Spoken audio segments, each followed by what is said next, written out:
Welcome to Mayo Clinic Q&A. I'm Dr. Sanj Kakar. After skin cancer, prostate cancer is the most common cancer among men. The good news is that it can often be treated successfully. A movement called Movember, which combines a mustache and November, asks men to grow a mustache and raise awareness for men's health topics, including prostate cancer. Joining us today to discuss this is Mayo Clinic urologist, Dr. Raymond Pak. Thanks for joining us today, Dr. Pak. Thank you, Sanjeev, for the invitation to be here today. So Dr. Pak, just in terms of prostate cancer, can you tell us who's at risk for developing this? In the United States, about 1 in 9 men in their lifetime can develop prostate cancer. And certainly around the age group of men in their 60s is the most typical age for men to be diagnosed with prostate cancer. So we've just heard about the screening for colorectal cancer, for example, in decreasing the age for when men should be screened. What about prostate cancer? That age-specific recommendation for screening has changed over the years. Currently, the American Urologic Association supports screening for men at average risk between the ages of 55 and 69. And then prior to 55, it should really be a shared decision and discussion based on risk factors. So what are those risk factors? So men with a family history of prostate cancer. A significant family history would be a first-degree relative, such as a father or brother with prostate cancer, or a more distant relative, but at least 2 affected distant relatives with prostate cancer.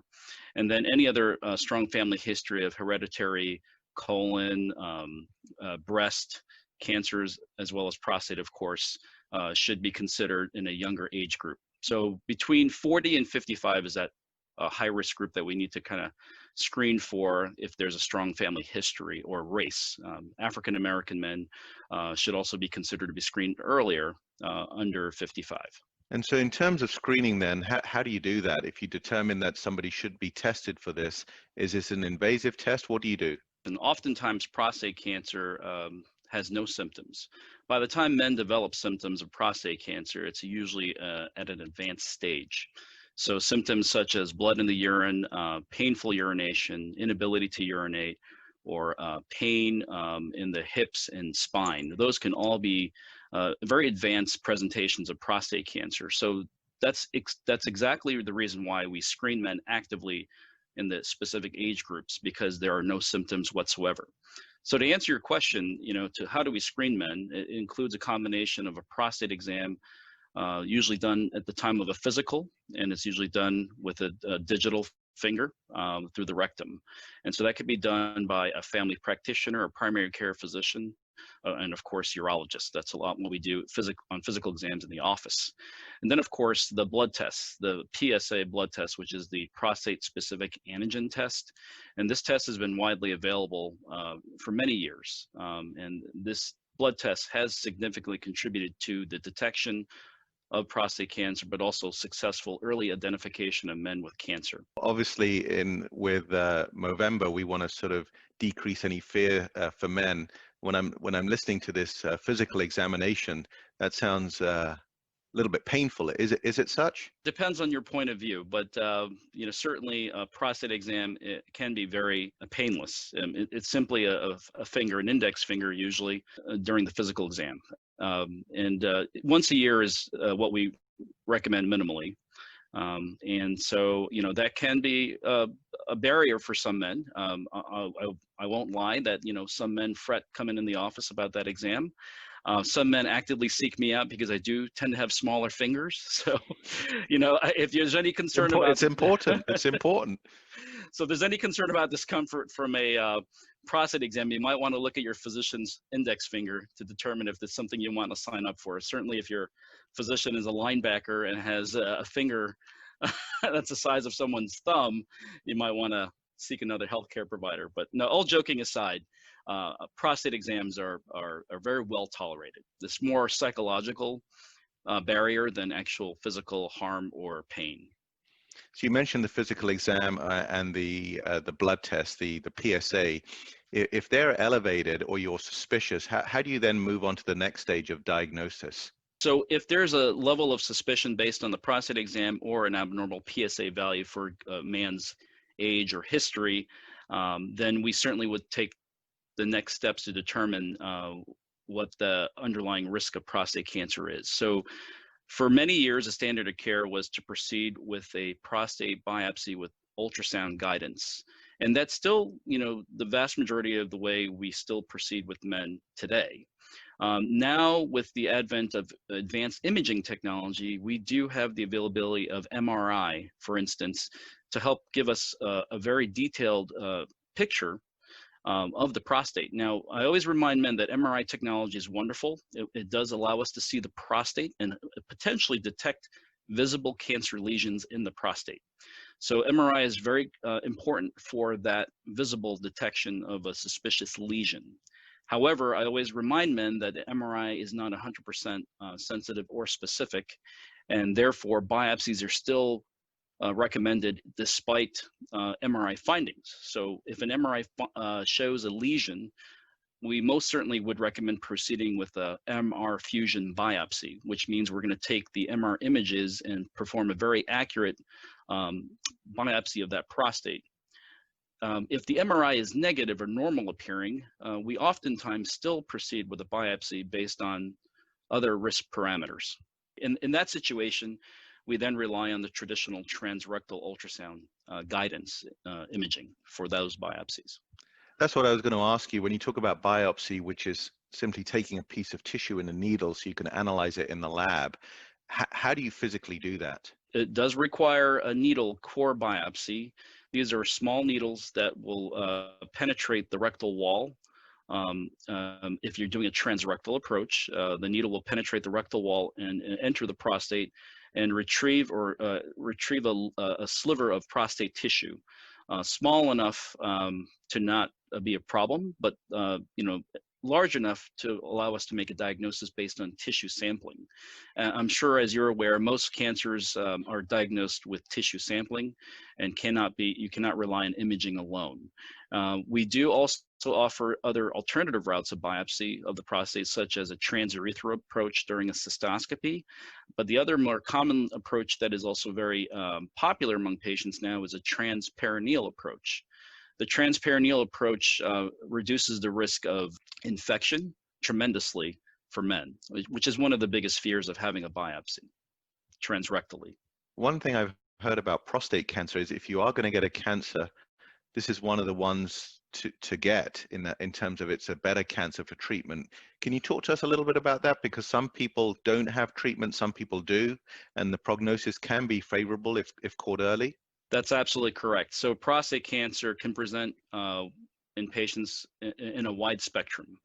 Certainly, if the cancer is detected early, and hence the purpose of screening, we can usually formulate a plan. If it's detected at an early stage and it's still localized and non-aggressive appearing, we can oftentimes just survey the cancer over time. We call that active surveillance. We can follow with imaging and blood testing and exams, and men do not need treatment at all, but close monitoring. And then there are times when men have lapsed in their screening or never been screened at all due to various reasons, whether access to healthcare or fear of being seen by a urologist or a doctor in that area. So when men present without any history of screening prior, they tend to present with more advanced cancers. So in fact, historically, a few years back, the U.S. Preventative Task Force determined that prostate cancer screening was not recommended. And we actually, as urologists, saw an increase in the stage of presentation of cancer back to before the PSA test was invented. So when the PSA test was released for widespread use, we saw a downstaging a lot of cancer presentation because we were detecting cancers earlier. And then with the change in the recommendation, it confused a lot of physicians, especially primary care physicians, to the point where they stopped checking the PSA test. And that allowed some men to fall through the cracks and present with more advanced cancers. So a lot of my colleagues who treat prostate cancer have in the recent years seen men at presentation with more advanced forms of prostate cancer. In those situations, it can be very difficult, essentially get them cancer-free or make them a cancer survivor. However, prostate cancer, unlike many cancers, has it can be a long process. When you look at 5-year survivals, and that's a metric that most organizations use to determine prostate cancer aggressiveness, prostate cancer, even in some of the advanced stages, still has nearly 100% 5-year survival. And that's different than the perspective of someone having pancreatic cancer or brain cancer, where the 5-year survival's not even 15% at times. So, I do counsel patients based on that and tell them, to put things in perspective. I encourage all my patients to make long-term plans still and to have a positive outlook, because the dynamic is also, the landscape of prostate cancer treatment is also changing, and it's a dynamic process. One of the things that you mentioned there was about the stage of diagnosis. Can you just describe to us, Dr. Pak, what do you mean by the stage? So the stage of the cancer is the extent of the cancer within the prostate itself. So when the cancer is localized to the prostate, we usually say that's organ confined, or stage 2. When it's a stage 3 cancer, it simply means that the cancer has gone beyond the capsule or the surface of the prostate. And so that means that the tumor has actually penetrated the surface of the prostate and gone beyond its nearby structures outside of the prostate wall. Stage 4 prostate cancer means that the cancer has grown into a lymph node or has grown far away from the prostate, distant until liver, surrounding organs, lungs, bone. So that would make it a stage 4 cancer. I see. And then obviously I'm assuming, depending on the stage, the treatments vary. Can you talk to us a little bit about the treatments that patients can expect? When we say localized cancer, we're simply focused on cancer that has not left the prostate, has not penetrated the surface of the prostate, has not gone into the bones or lymph nodes. So for localized prostate cancer, depending on the Gleason grade, we will then determine the appropriate treatment. For men diagnosed with what we call Gleason 6 or grade group 1 or low risk to very low risk prostate cancer, we oftentimes recommend active surveillance. And active surveillance for a man should be the first line of consideration when diagnosed with this type of cancer. Of course, when the cancer is more advanced, then we certainly tailor the focus to actually treating the cancer. So any man with pardon all the lingo, but a Gleason score 7 or higher, grade group 2 or higher prostate cancer, and somebody with what I would consider intermediate risk parameters really should be encouraged to treat. Intermediate risk parameters or higher should really be encouraged to focus on treating the prostate cancer, especially if they have a life expectancy of more than 10 to 15 years. And that's an important topic to mention, is that, because prostate cancer can present at very advanced stages or ages, life expectancy is a consideration and part of the discussion. Because if a man is in his 80s and has competing medical problems, sometimes even with significant prostate cancer, we may not treat that cancer, because our goal is to do no harm. You mentioned the Gleason grade.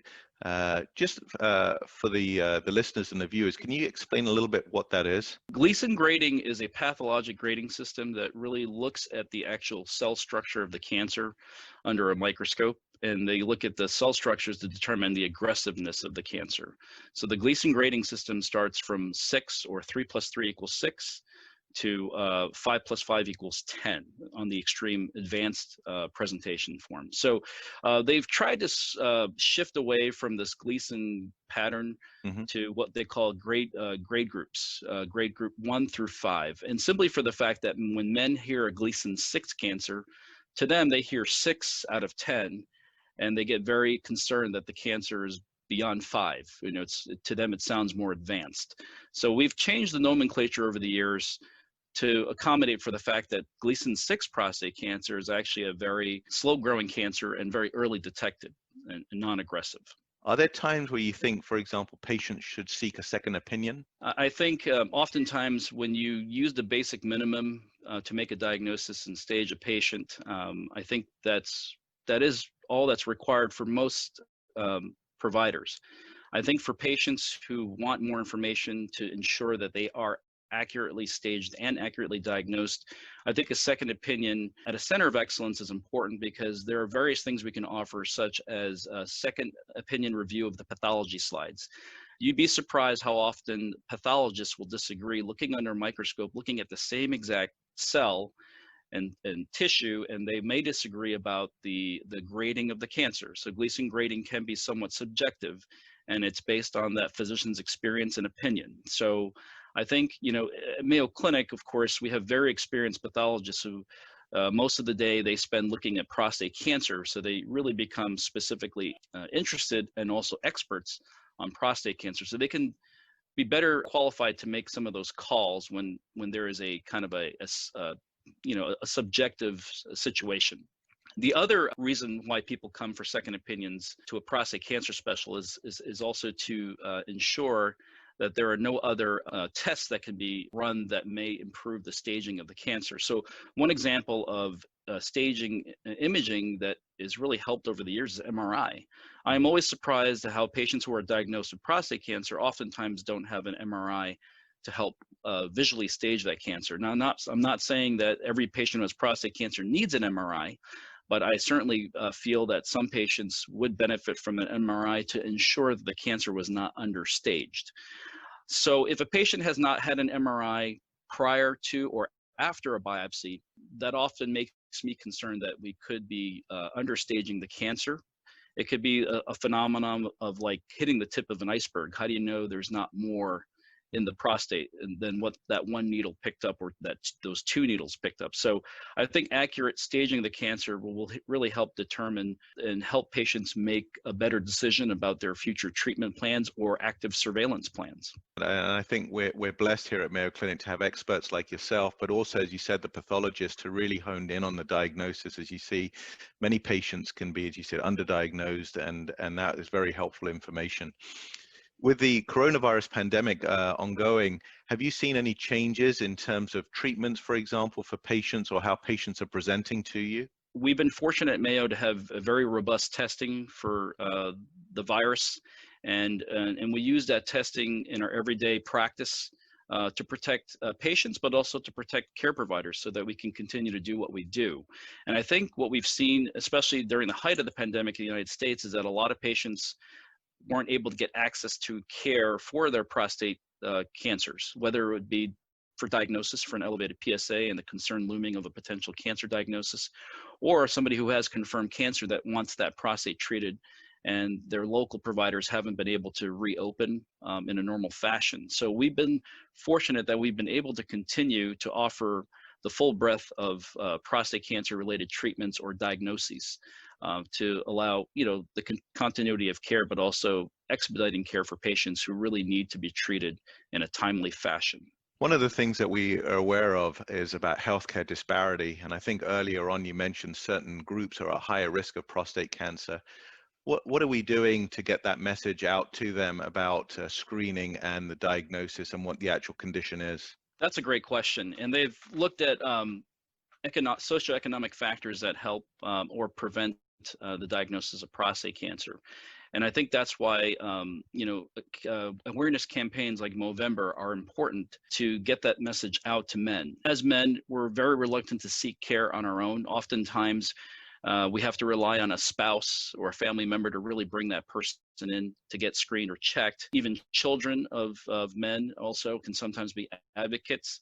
But there are men out there that want to be healthy but aren't aware that there's access. Most cities, most areas do have what we would consider yearly free campaigns or programs to offer prostate cancer screening. The American Cancer Society, and they will have campaigns for prostate cancer screening. Of course, Movember is a big national movement to raise awareness. But if you look around the course of the year and within the country, there are a lot of resources that men who have limited access to healthcare where they can actually get free screening, whether that's a combination of the prostate exam with a PSA or with a PSA alone or a prostate exam. Any new changes in treatments for prostate cancer? We touched upon it a little bit. Anything in the horizon that's coming up or new that we're doing today? One of the reasons why I decided to focus on prostate cancer is there is a tremendous amount of innovation around how we treat prostate cancer, whether it's surgically, whether it's